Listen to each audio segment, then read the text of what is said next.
Muy buenas tardes. Felices de estar con ustedes de nuevo en un programa más de alto voltaje de los días miércoles de Cadena Radial Costarricense y de este canal de YouTube. Mimi Prado les habla y estoy en la compañía de Fausto Amador Arrieta, nuestro analista. El programa de hoy es Trump y las paradojas de su mundo al revés. Trump definitivamente llena nuestros días y los días del mundo entero.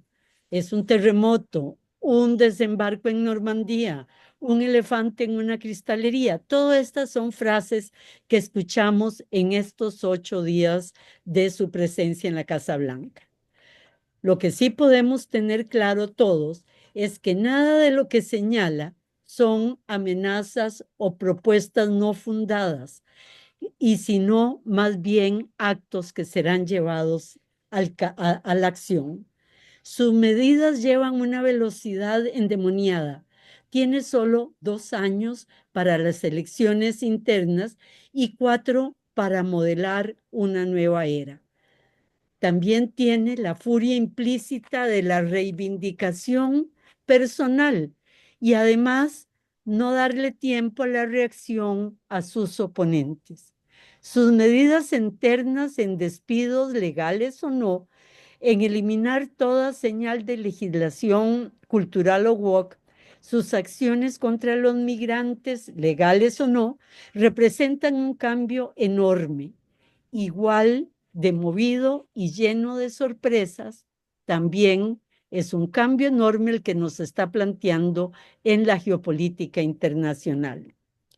Su ejecutado cambio de nombre a la montaña más alta de Alaska con el nombre del expresidente McKinsey fue un símbolo claro de por dónde caminaría su gobierno en la geopolítica. McKinsey, el de América para los americanos, el de la doctrina Monroe, el de la guerra de Cuba, la toma de Hawái, la compra de Filipinas, Guam, Puerto Rico, el centralizador de poderes y el generador de riqueza. América Latina, Canadá y Dinamarca posiblemente sentirán el garrote sin zanahoria. Para los palestinos pide lo que es un crimen de guerra, desplazamiento forzoso y pérdida de su nación. ¿Recuerdan ustedes que nombramos que él había dicho que en Gaza podríamos hacer algo mucho más hermoso que Mónaco? Europa deberá financiar en parte el costoso complejo militar e industrial de Estados Unidos que le cuesta a este país 900.000 millones de dólares.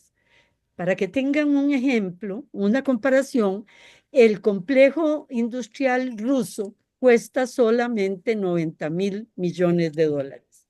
Su aliada, la Unión Europea, sufrirá las consecuencias de su aislamiento y de su subordinación.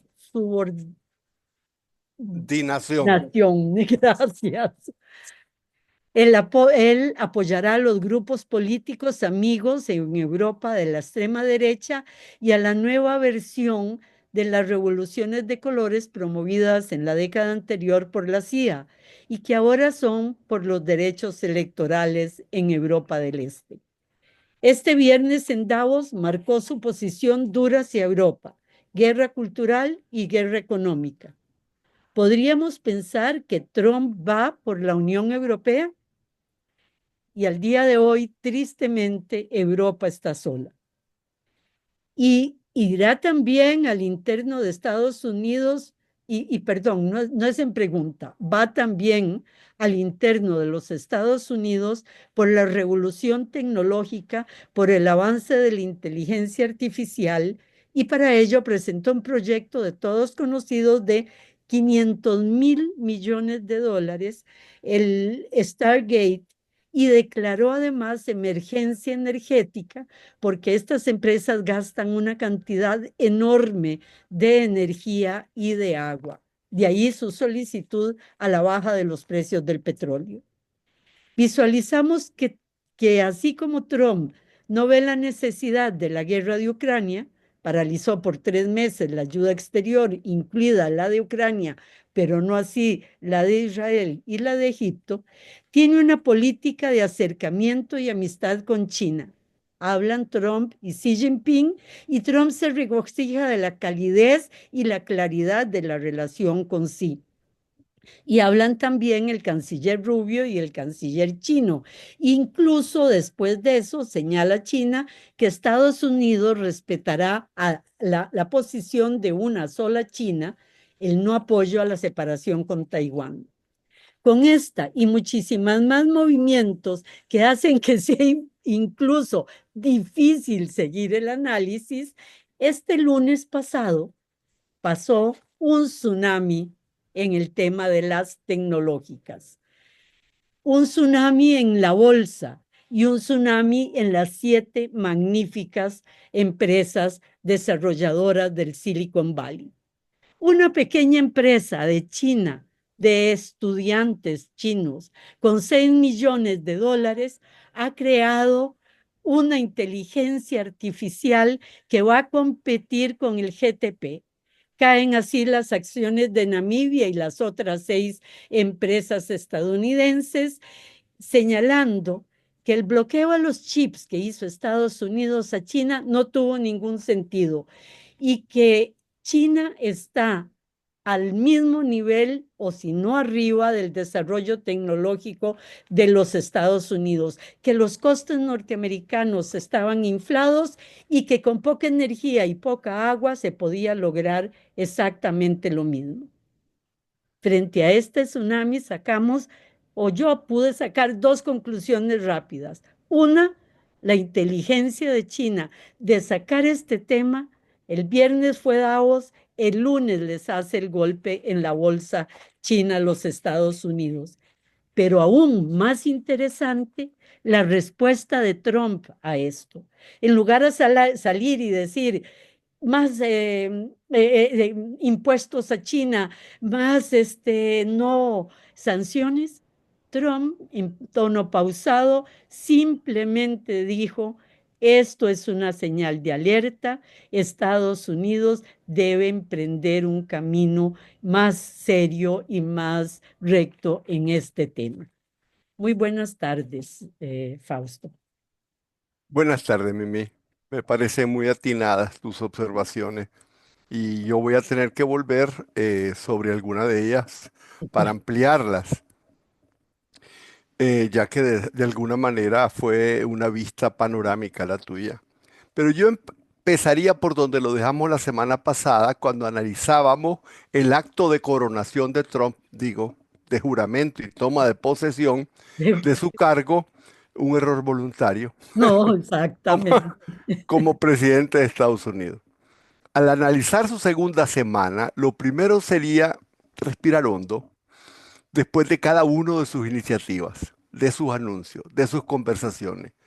Tomarlos no con prisa y de frente como era lo habitual en el primer mandato, cuando estábamos obsesivamente pegados en la cuenta de Twitter, como se llamaba entonces. Es decir, tomar no con prisa y de frente, como era costumbre en el primer mandato, cada cosa que hacía. En estos momentos, más bien, es necesario mirar hacia el horizonte, hacia donde se orientan sus decisiones, qué mundos perfilan, o sea, hacia dónde apuntan sus anuncios, decretos, oposiciones, realizaciones, resistencias.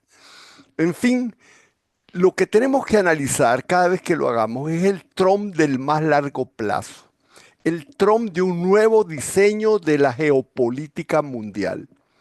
Tenemos que dilucidar si se trata, en cada caso, como parecía en su primer mandato, de un rayo en cielo sereno, o si Trump es el primer relámpago de una tormenta irreversible, tal vez con momentos de sol, pero tormentosos como regla. La semana pasada nosotros decíamos que Biden había sido el fondo del barril de todo un embotellamiento socioeconómico, cultural y geopolítico en los Estados Unidos y que Trump era otra cosa, un punto de inflexión.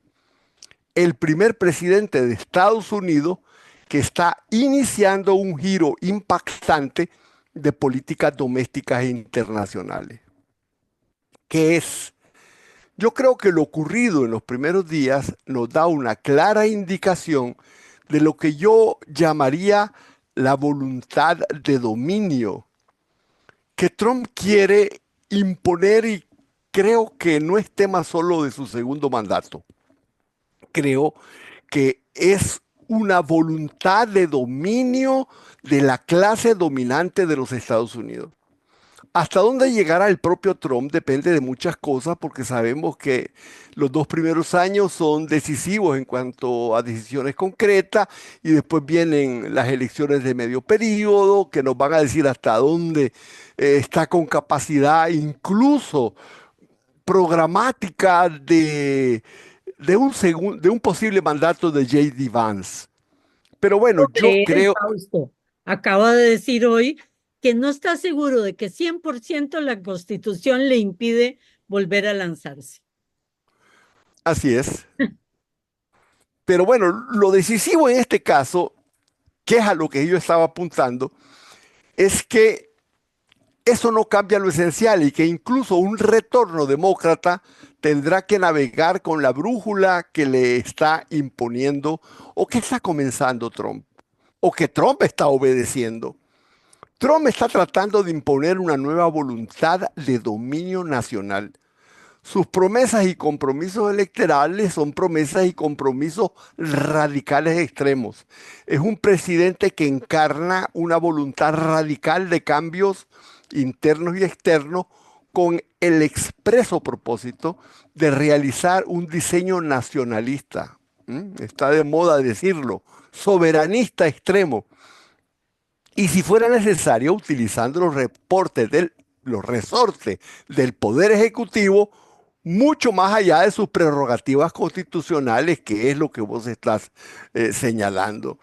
Y de hecho ya se ha abierto una crisis constitucional y pueden abrirse varias otras. Es decir, estamos en una situación en donde el presidente está intentando utilizar la palanca del Poder Ejecutivo de forma radical. Queda por ver hasta qué punto puede defenderse un sistema de pesos y de contrapesos. Yo diría que son tres los principales ejes que se perfilan en el intento de Trump de renovar el poder de los Estados Unidos. No estoy llevando el tiempo. El primero es retirada, repliegue estratégico de su presencia geográfica, así como de sus compromisos militares en multitud de frentes, para concentrar su fuerza en ejes centrales de una nueva articulación de su poderío. Esa es la primera, un repliegue. El segundo es un regreso al fortalecimiento estratégico indisputable de su poderío regional, para tener un total control de sus espacios geográficos estratégicos inmediatos, en un movimiento que ya todo el mundo llama un retorno a la doctrina Monroe. Ese sería su segundo eje de dominio.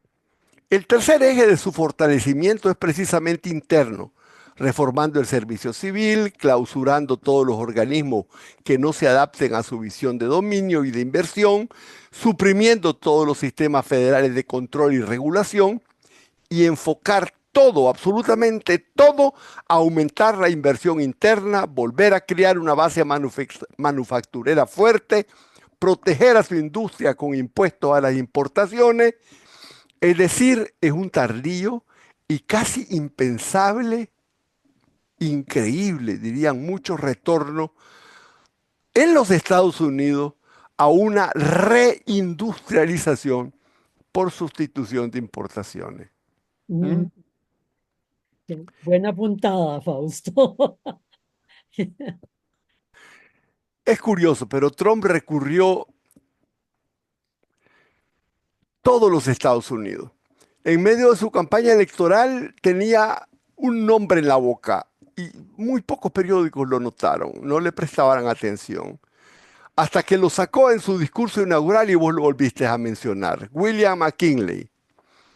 William McKinley era un Trump de 1890, con todos los temas preferidos de Trump y todos los méritos probablemente injustificados de aquel presidente que pasó a la historia por creer que los aranceles eran la mejor forma de hacer grande a los Estados Unidos.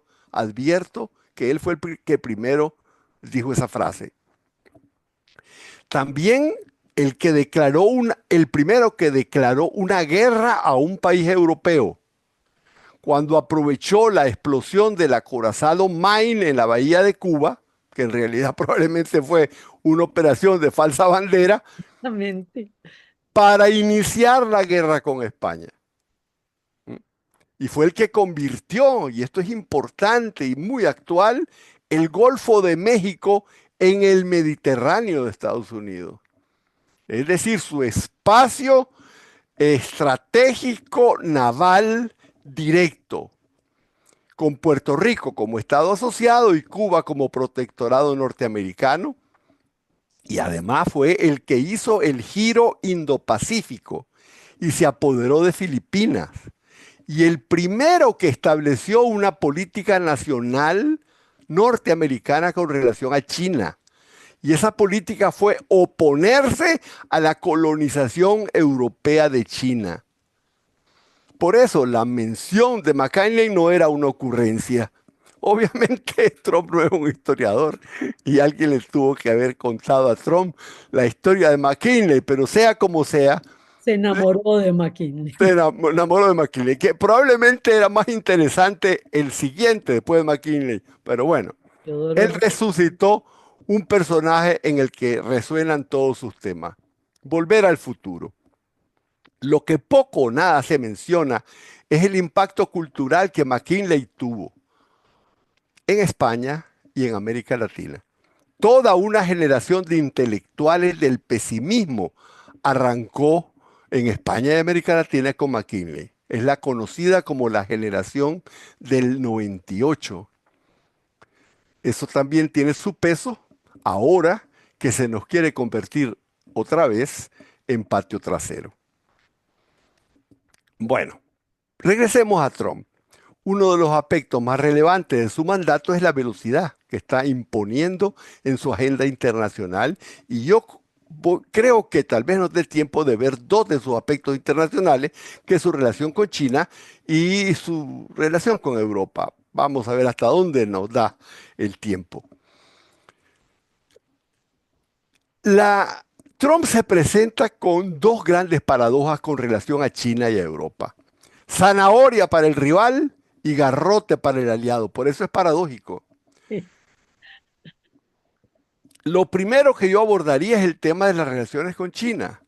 Es de toda evidencia que ahí se concentran los ejes del cambio de época que vivimos.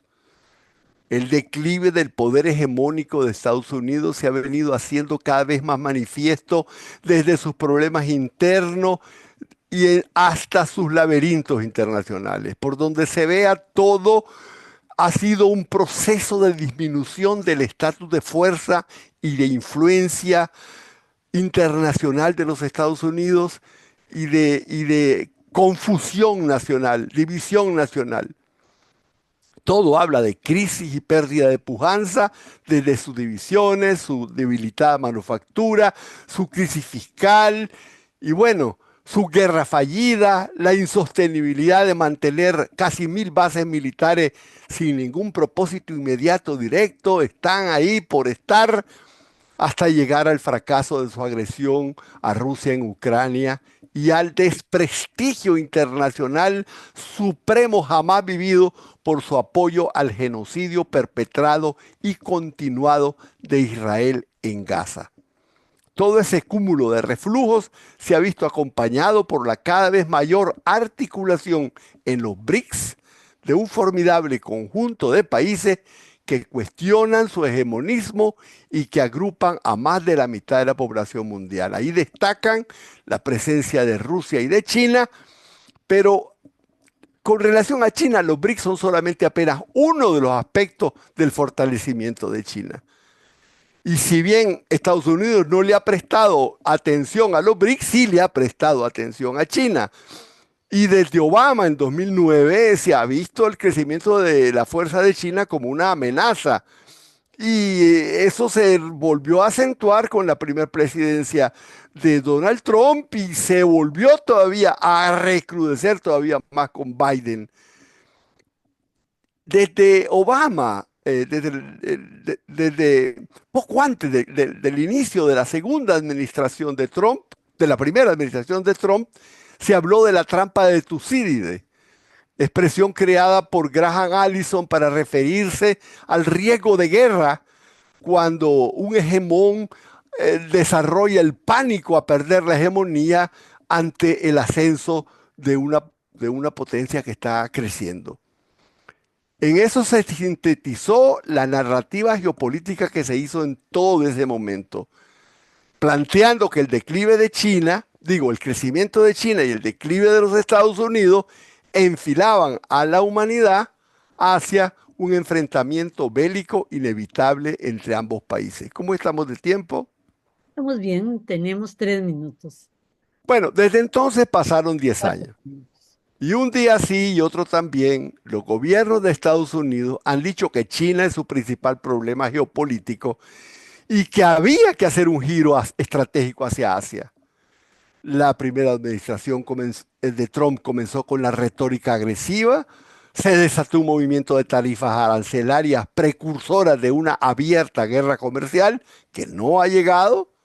El gobierno de Biden elevó la tensión con una política de abierto, descarado y provocatorio apoyo al Partido Independentista de Taiwán, respaldando su fortalecimiento militar y multiplicando maniobras militares y toda una serie de provocaciones que nos ponían cada vez más al borde de la guerra. Y de hecho muchos casi ponían la fecha de una guerra abierta.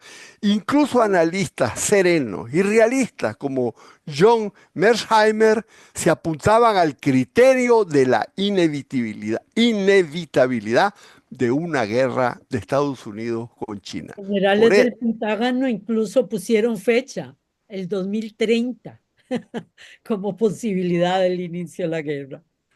Por eso la cercanía de la administración de Trump con una narrativa anti-China sostenida en todas sus campañas electorales, en el 16, en el 20 y en la última, hacía presagiar una aceleración de ese movimiento de confrontación supuestamente inevitable y predicho con la imagen literaria de la trampa de Tucídides y la presentación de Marco Rubio en el Senado para su confirmación parecía confirmarlo, porque todo lo que dijo en esa presentación fue rabiosamente bélico y antichino y pro-Taiwán y bueno, todo eso. Entonces, tendríamos que ver cuál iba a ser la política de Trump frente a China. Parecía que ya sabíamos que iba a ser una política de giro hacia el Asia y agresión contra China. Podríamos cortar acá porque es un buen momento. Faltan unos segundos o un poquito minuto, pero es un buen momento para un corte. Regresamos con ustedes en unos minutos. De nuevo con ustedes. Al cierre de nuestro programa, eh, Fausto estaba hablando de las dificultades y de las agresiones y de las propuestas agresivas, perdón, en relación al tema de China que se daban en Estados Unidos durante la campaña incluso de Trump. Así es. Entonces había una expectativa, decía yo, de qué viene ahora. ¿Será ya la guerra?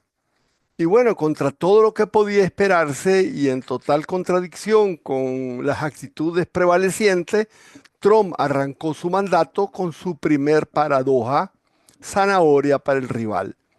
Desde antes de los primeros días de su mandato, apareció con una sorprendente y decisiva orientación de distensión con China. Y para mí, ese es el mayor contraste entre Biden y Trump en la arena internacional.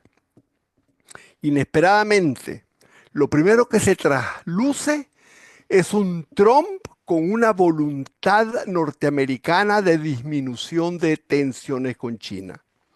Y de hecho, una de las primeras iniciativas que tomaron tanto Trump como su secretario Marco Rubio fue restablecer comunicaciones directas con las correspondientes direcciones chinas, en una tónica que vos lo decías, era cordial y de apaciguamiento.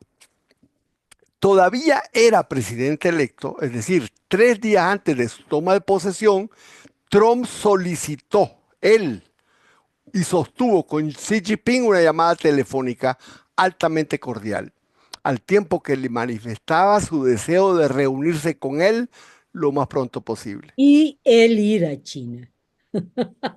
Un gesto además deferente. China reportó así la llamada. Leo el comunicado del Ministerio de Relaciones Exteriores chino. En la noche del 17 de enero, el presidente Xi Jinping atendió la llamada telefónica del presidente electo estadounidense Donald Trump.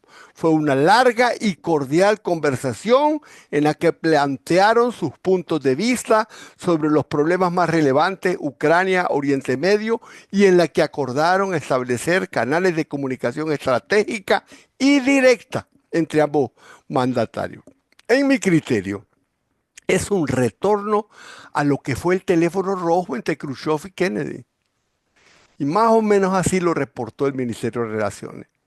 Una semana después, es decir, 8 días después de la toma de posesión, Rubio hizo lo mismo. Llamó por teléfono a Wang Yi, ministro de Relaciones Exteriores chino, y tanto en la llamada de Trump como la de Rubio destacaron el reconocimiento de la importancia estratégica que tiene una actitud madura y prudente en las relaciones de Estados Unidos con China. No lo voy a decir más ni voy a analizar este tema, pero a mí se me hace que la propuesta que le están haciendo a China es repartámonos el mundo entre los dos.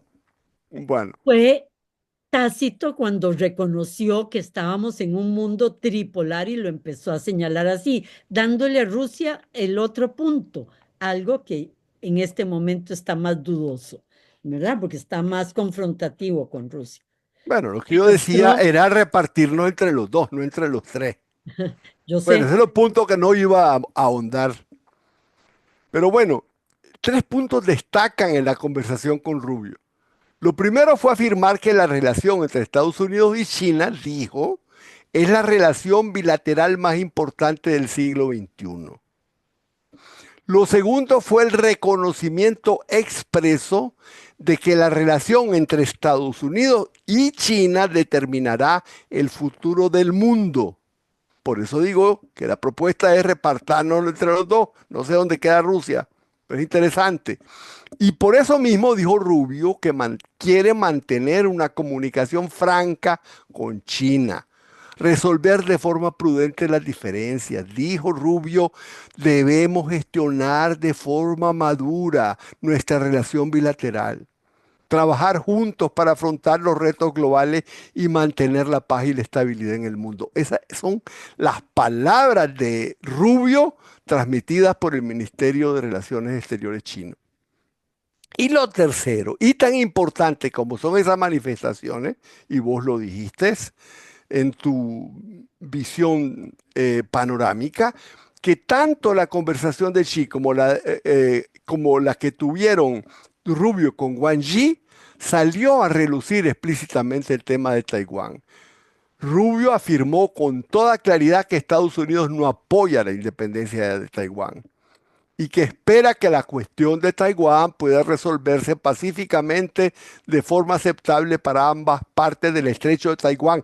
Y en ningún momento hizo ninguna advertencia sobre las maniobras chinas, nada de eso.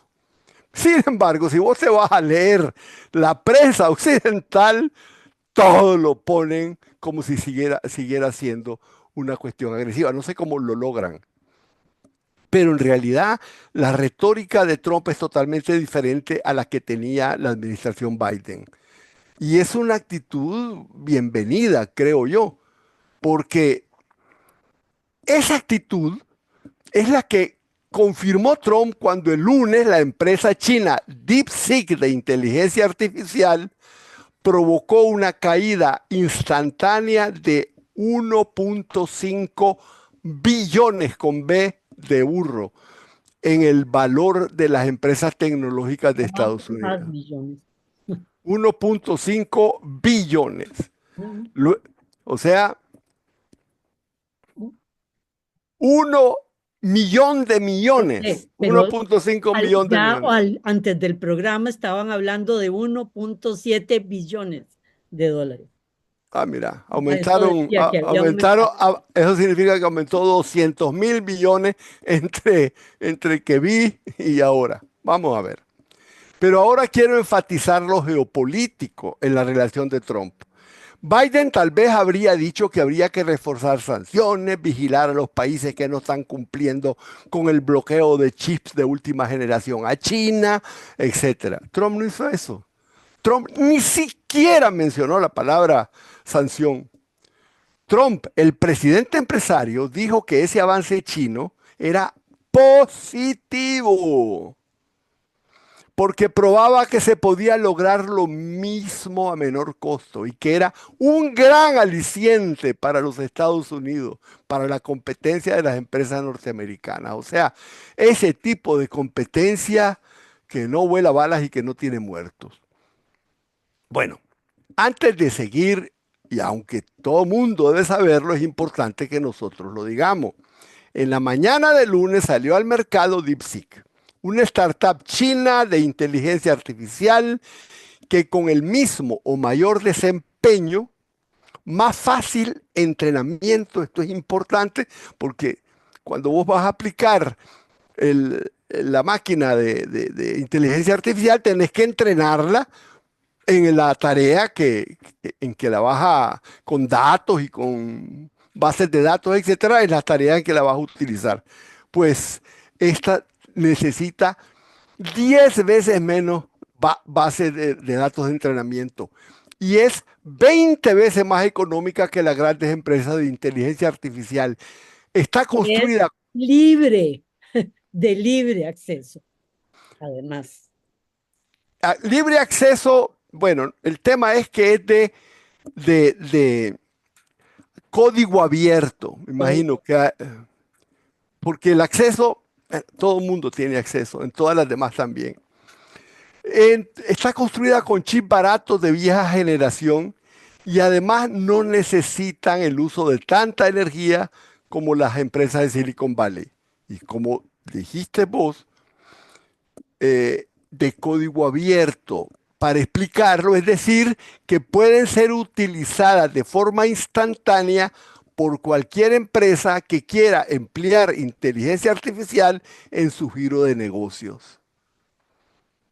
Eso provocó una instantánea caída de los valores accionarios, no solo de las empresas productoras de chips de última generación, que se probó que no eran tan necesarios, sino también en las empresas asociadas, empresas de inteligencia artificial que habían sido valoradas casi 20 veces más costosas de lo que realmente eran, y también de las empresas de energía eléctrica, que habían sido valorada falsamente en la expectativa de demanda energética que ya no es necesaria.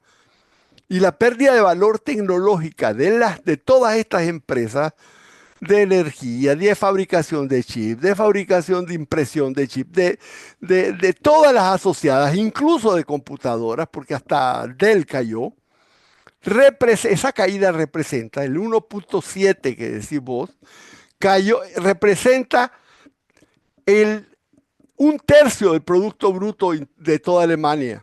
Un poco más de todo el Todo el PIB de producto España. exacto del PIB de España. 3 veces el Producto Bruto de Irlanda. 5 veces el Producto Bruto de Portugal. Todo en un solo instante, como vos apuntaste, estratégicamente calculado. Los impactos psicológicos y financieros han sido enormes. Todavía no sabemos cuáles van a ser los finales. Hay quienes dicen, no pasa nada, eso pasa toda la vida. Y otros dicen, cuidado, un cisne negro. Y otros, no, es un cisne blanco. Blanco. Todavía están en eso. Pensemos que cada dólar invertido en acciones de empresas tecnológicas pasó, cada dólar pasó a valer 6 centavos. Imagínense la carrera por vender de los que habían comprado acciones que ahora se precipitan. Y bueno, venden. ¿Y ahora qué hacen con ese dinero que vendieron ya depreciado? ¿Qué hacen? ¿Qué hacen? Todo el mundo está esperando que vuelvan a comprar algo. Y parece que sí, que están comenzando a comprar otras cosas. Pero ya están comprando fuera del sector tecnológico. Ya lo que se está reforzando es otra cosa. El lanzamiento al ciberespacio y al mercado accionario de la startup china DeepSeek de inteligencia artificial, digo yo, ¿m? Es algo tan disruptivo como los cohetes Aryashnik rusos que probaron la superioridad militar rusa. Los impactos geopolíticos son los que quiero ver. Prueban que las sanciones a China para que no pueda importar chips de elevadísima tecnología no significaban nada, porque no le ha impedido a China superar a las mismas empresas norteamericanas en la aplicación más avanzada de inteligencia artificial con viejos chips. Por otra parte, desde el punto de vista geopolítica queda cuestionado el dominio tecnológico de los Estados Unidos. Las empresas chinas están demostrando además algo sensacional que nadie ha dicho. Es un tema relacionado con el capitalismo chino, porque está demostrando una capacidad increíble de la calidad innovadora del capitalismo de inversión chino, que hace caer muchas premisas que afirmaban que el mercado capitalista occidental era el que mejor asignaba recursos y ahora se prueba que China está en capacidad de realizar los aportes tecnológicos más avanzados con 96% de los costos. Y bueno, también ha demostrado algo importantísimo, que las grandes empresas habían subestimado lo que era posible realizar en inteligencia artificial con los viejos chips. Y se habían concentrado un esfuerzo por producir chips más pequeños cada vez y más costosos. Eso demuestra que el mercado no estaba dictando, como siempre hemos dicho nosotros, el dictado no es, el mercado Modista. no es tan sabio, no es tan sabio. Parece mentira porque esta fue una inversión del gobierno chino, fue una startup privada que cuando probó las capacidades y las potencialidades que tenía, fue presentada y fue asignada para ser apoyada por el Estado. Pero además prueba otra cosa, además de la tecnológica. Prueba otra cosa, el juego delicado de Go de la política china. O sea, ¿cómo puede esperar el momento adecuado para salir con una noticia como esta?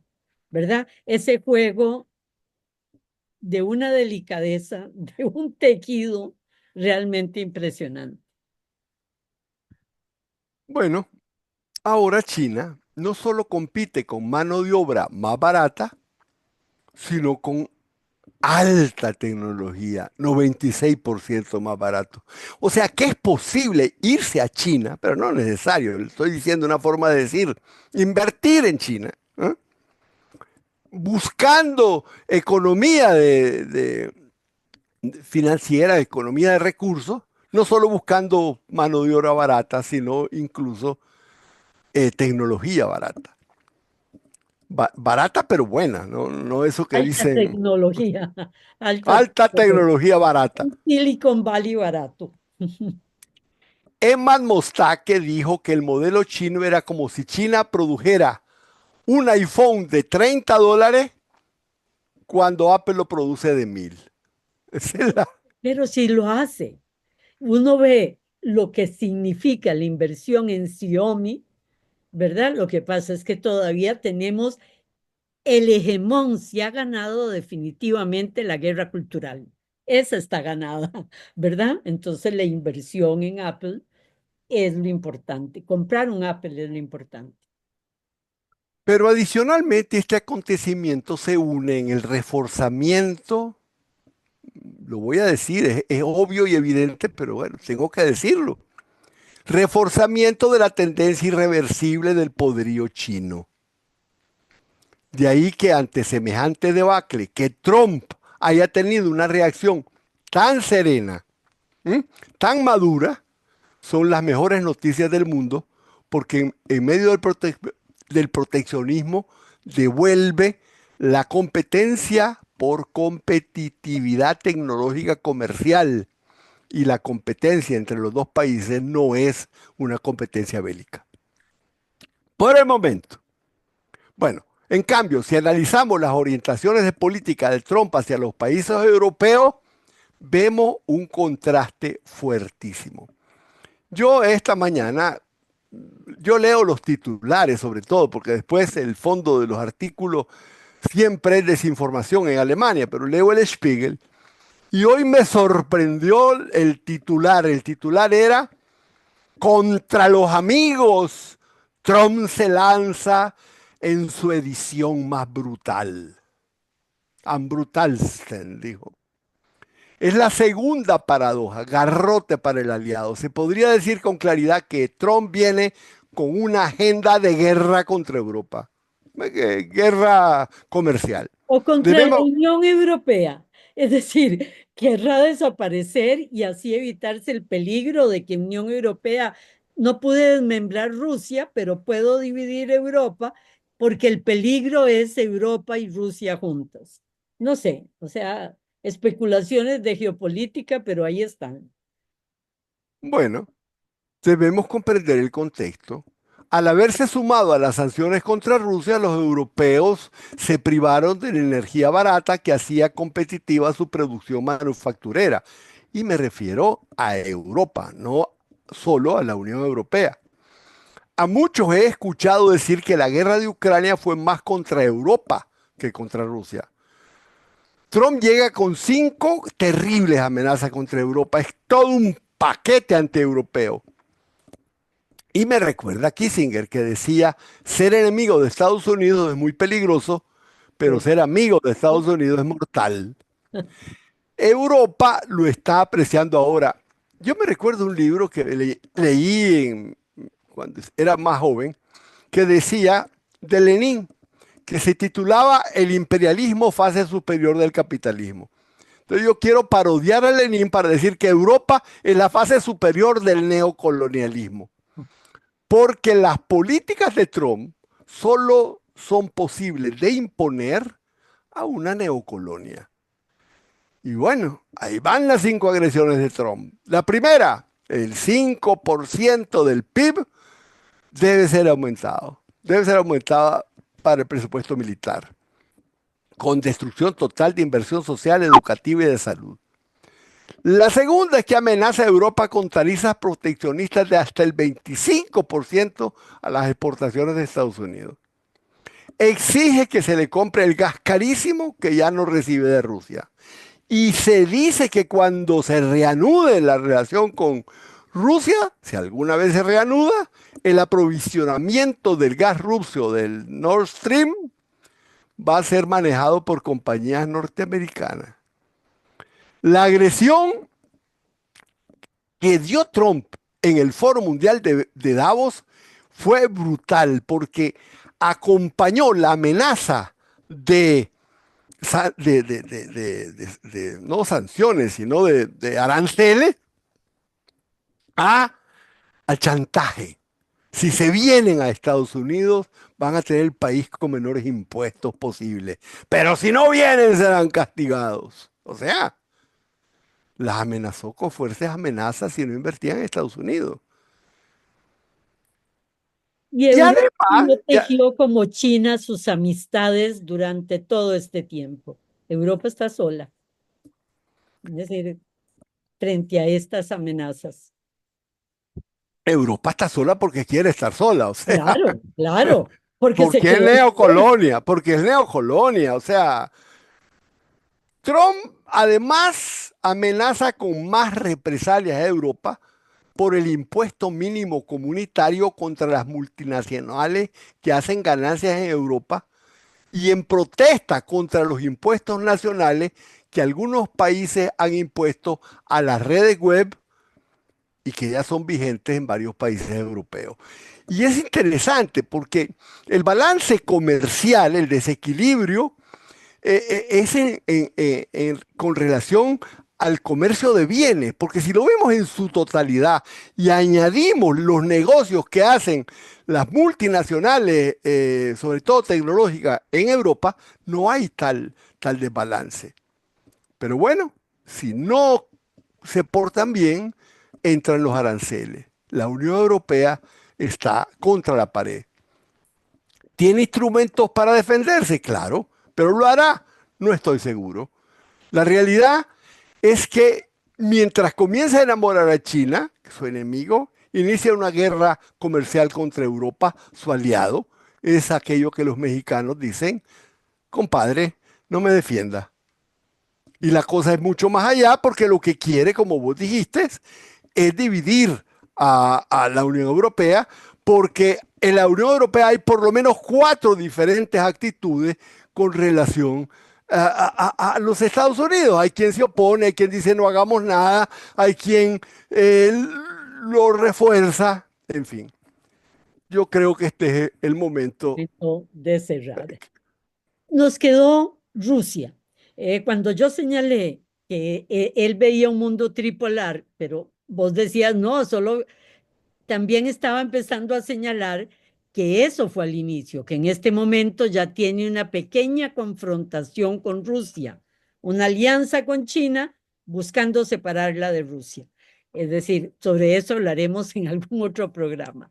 Y antes fue, Mimi, antes fue tratar de enamorar a Rusia para ponerla contra China. O sea, Exactamente. y ahora hay las dos cosas y las dos posibilidades. El hombre juega en todas Ah, las canchas. y sabe jugar. Muchas gracias a todos ustedes y nos vemos el próximo miércoles. Buenas tardes, Fausto. Buenas tardes, Mimi.